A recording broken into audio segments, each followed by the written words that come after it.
આજે આપણો ભારત દેશ 2001ને આપણે યાદ કરીએ, જ્યારે ગુજરાતમાં ભુજમાં ભૂકંપ થયો, એ વખતે એ જાપાનની અને ઇઝરાયલની ટીમ આવી અને એ વખતે ભારતના ડિફેન્સ મિનિસ્ટર હતા જ્યોર્જ ફર્નાન્ડીસ. એણે ટીવીમાં એવું સ્ટેટમેન્ટ આપ્યું, એને લઈને વિશ્વમાંથી ઘણી બધી ભારત દેશને મદદ મળી અને આ બધા ઇઝરાયલના અને જાપાનના એ લોકોની સ્પેશિયલ ટીમ છે એ મદદ માટે આવી. અને એ લોકોને અત્યાર સુધી ઘણા બધા આવા પ્રસંગે અલગ અલગ દેશોમાં જવાનું થયું, પણ અહીંયા કંઈક દ્રશ્ય જુદું જ દેખાયું. ભારતમાં, ગુજરાતમાં અને ભુજમાં દ્રશ્ય એ હતું કે ભૂકંપ થયો અને ભૂકંપ થયા પછી BAPS સંસ્થા એમણે તરત જ રાહત કાર્ય ચાલુ કરી દીધું.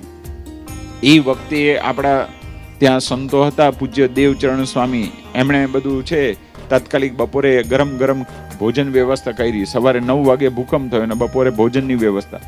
ઘણા બધા ઘર, ટાવર જૂના હોય 25-50 વર્ષ એ ધ્વંસ થઈ ગયા, પડી ગયા.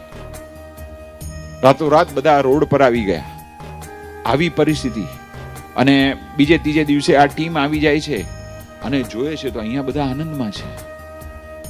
કારણ આ ભારત દેશ ભગવાનમાં શ્રદ્ધા ધરાવે છે, ભગવાનની ઈચ્છાથી જીવન જીવે છે. પરિવારના સભ્ય ગયા છે પણ પોતે સ્વસ્થ હતા. એને આ દ્રશ્ય જોઈને છે આશ્ચર્ય સમાય નહીં. તો જો આપણી આ સંસ્કૃતિ છે, એ વખતે છે એ બધા પોતાના જીવનમાં સ્થિર રહ્યા, સાથે આપણા જે રાહત રસોડા ચાલતા હતા એમાં સેવામાં જોડાઈ ગયા હતા. પીરસવામાં, શાકભાજીમાં, સપ્લાયમાં, સ્વચ્છતા વિભાગમાં, જ્યાં જેવી જરૂર પડી એવી. તો જો આ ભારત દેશ છે, આ ભારતની સંસ્કૃતિ છે, આ ભારતનો વારસો છે, આ ભગવાનમાં શ્રદ્ધા, એના દર્શન એમને થયા.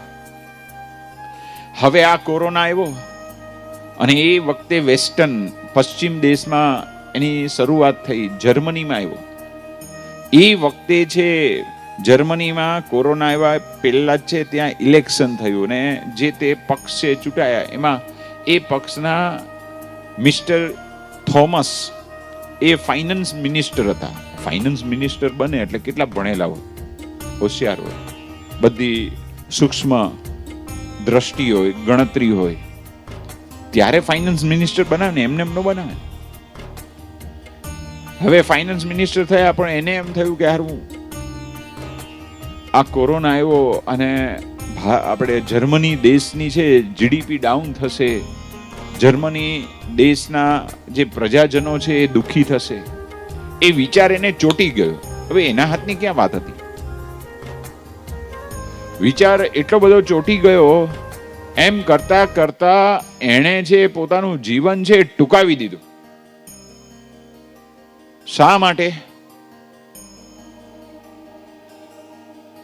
એને પોતાને એમ થયું કે હવે હું દેશને આગળ નહીં લઈ જઈ શકું. અરે ભાઈ, પણ વાસ્તવિક પરિસ્થિતિ સ્વીકારો. ઠંડી હોય તો શું લાગે? ઠંડી લાગે ને. તમારે ઠંડીને તમે રોકી નહીં શકો.